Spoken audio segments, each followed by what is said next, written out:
YouTube, what's up? This is the Big Face Trucker coming at you.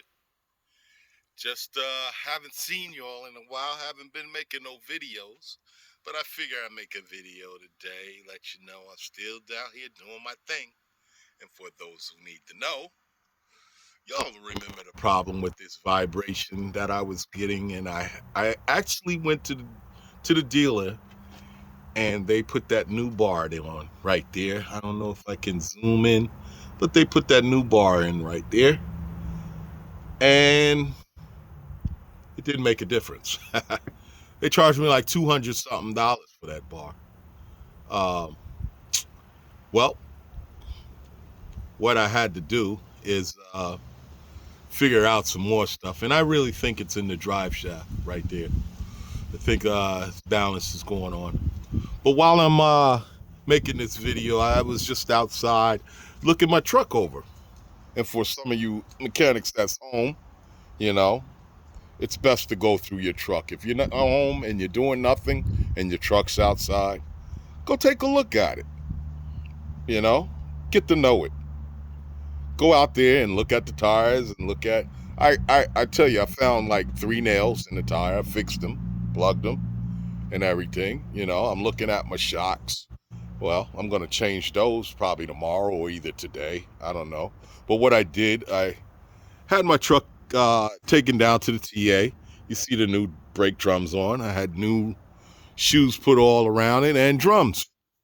Do not put used drums on. If you're changing the brakes, you're down. Replace the drums also. All right. You see that chuck right there, right? It's a brake rotor. But that's what I do when I'm home. And you see the little sloppy job I put there. As long as you put grease where these rust marks, see? I need to put grease where those rust marks at. So when I'm not hooked up to the trailer, we not creating rust. All right. So these are the things that I just go through and I just look. I just look at a lot of stuff. Slack adjusters. Um, you know, I know the truck needs to be greased and stuff like that. I just keep looking and looking. This is a good thing to do because I'm seeing so many guys breaking down, catching on fire and shit like that, which there go a real one right there. You see that? Real chuck. So, and this is not a step, ladies and gentlemen. So if you got to get up there to change your windshield wipers or something like that, don't step on this right here. Step on that and step over there. All right? This is not a step either. All right? That needs to stay the way it is. It doesn't need to be bent or pressure put on it or nothing like that. But as you see, I got some wetness going on around my injectors right there. I'm cleaning them up and I'm going to check it out and see how often does it leak.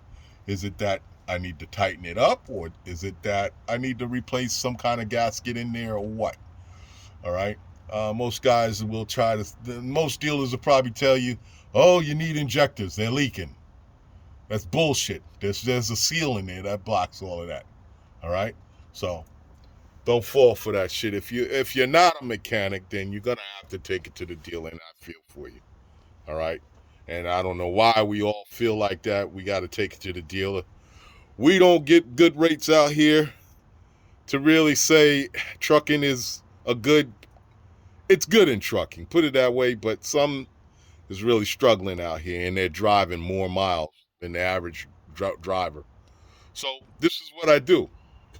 I'm home and I go through my truck. All right. I clean my truck. You see that fuel filter? I need to replace it. I'm not going to wait till it gets all the way up to the top. It's halfway. I'm going to replace the fuel filter. I need power steering fluid in there, which is ATF if you have a Freightliner. Now, you can also leave some comments in the comments section. I do have part numbers for the brakes and the brake drum. They gave me hell. I couldn't get those part numbers. Nobody wouldn't give it to me because they want you to buy it and they don't want you to buy it online.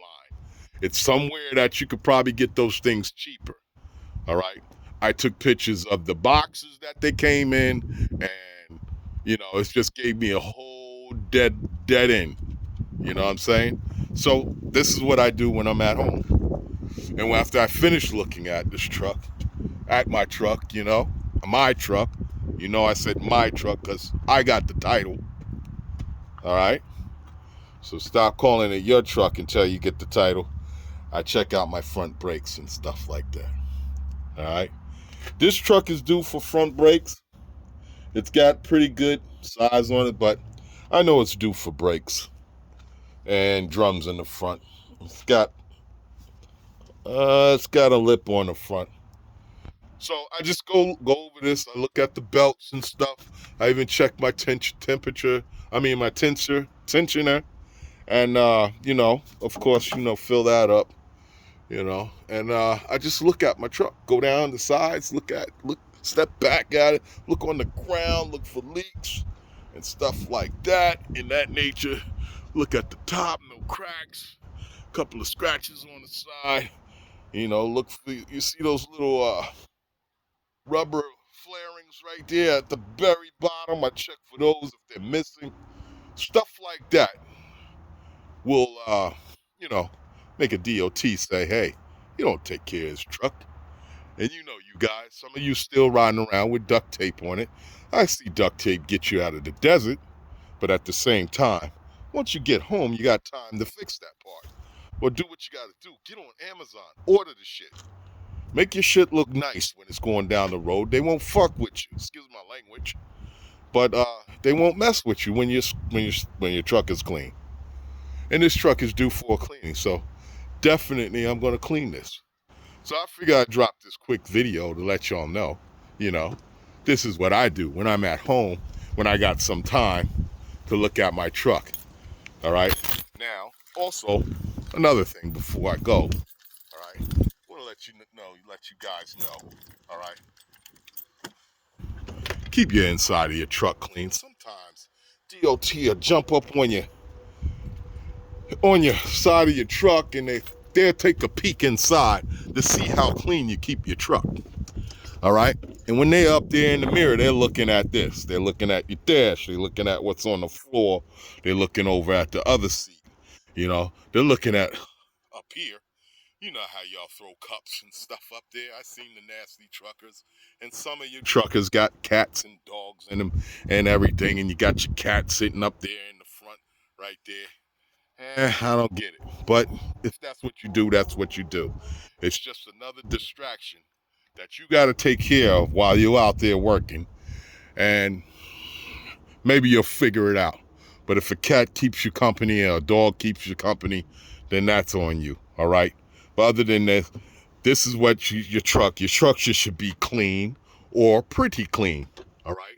Bumps should stay made up. Make your bed up when you get up in the morning. All right. If nobody stays at top, keep the top clear. When you stop short, nothing's coming down and hitting you. Keep it clean in here. You shouldn't have to carry a whole lot of stuff. Some of you guys get in there. Some of you girls get in there. You'll put showers and all type of stuff, buckets and shit like that. If you ever hit a brake or go off the road, that shit is flying around. It's going to hit you in the head. All right. Secure all that shit when you're driving. So that's what I'm just saying. And also keep this thing right here clean in the open and let the DOT see that. He knows you're checking your tires. Stuff like that really matters. All right. If you can get yourself squared away like that, I'm pretty sure you'll be like Big Face Trucker. I got 5 inspections and all of them was A's. All right. So I can't complain. I can't complain. But as this truck get older, this truck is definitely going through some changes. All right. Doesn't have too much miles on it. I only got I'm not even 500K on this truck because I choose to run smart. All right. And I'm not saying that, I'm not getting out on the road and hitting it, but truck's paid off. So, I can do the $600 a day thing, or, or 6 every now and then, or pull 2 good loads a week or something like that and do something else. But Big Face Trucker, you know, he's doing his damn thing. And you can catch me on TikTok too. At the same time, see how dirty the truck is? I gotta clean it. So after I look at this truck and everything, I'm gonna replace shocks all around on it. I think it's just due, you know what I'm saying? They don't appear to be leaking, but I do have a set in there that I need to just put on here, and for the hell of it. I still got the vibration. So I think it's the drive shaft. So I'll be doing a video on that drive shaft when I go to I'm going to the junkyard. I'm actually going to get the drive shaft, right? They're charging me $250 for the drive shaft. I'm going to take the drive shaft. What I have to do, I have to measure it. Make sure it's the right drive shaft. Take a picture of it. Make sure it's the right drive shaft for the truck and everything. Same year truck. Um, and get this drive shaft. Take it to a place and get it balanced, or make sure it's balanced. Put new universals in it and install it. That's it. Hopefully that'll take away the vibration that I'm feeling every now and then comes. But I'm gonna put shocks on here and all that. I'm looking at my leaves, make sure those are not cracked or about to crack or anything like that. Make sure everything is just tighten up back here, or not going loose. You know what I'm saying? Because after a while, yeah, you're supposed to go throughout the truck and tighten up bolts. Make sure things is not loosening up on you. I don't take this truck into extreme weather, so things may stay the same. You know what I'm saying? But some of you guys is in the winter, you'll go up there in the freezing weather, and then you'll come down in the heat, and then things is changing. So I understand it. Yes, things are going to break down because of the weather. Yeah, you got to look at those things. I do my service on my own APU, drain oil belts, and all that. I found a hole in my fuel line, so I fixed that. And that's about it. You see, I still got them old plastic airlines, and they're going to stay there because I'm not going to replace them until I have a problem with them. And the only time you're going to have a problem when you don't hook them up neatly and hang them up like that. All right? Some guys throw them on the back of here, and what the hell? They swiveling and jumping around and everything, doing all the extra stuff. But I had to replace this. It had a short in it. It's blinking like hell. And I was out in Kansas. I believe there was a Freightliner dealer down there that was 24/7, and I had to replace that. And I got me right, you know. It was bothering me riding down the road and blinking lights going on in the back of my trailer, and that's a pullover. So I'm not even down with the pullovers, being pulled over anywhere that's not close to home. Got it? So this is the Big Face Trucker, and I'm signing off. And I just wanted to say I hope everybody out there is safe and doing their thing. Hey, Merry Christmas. Y'all hold it down and be about peace. Peace.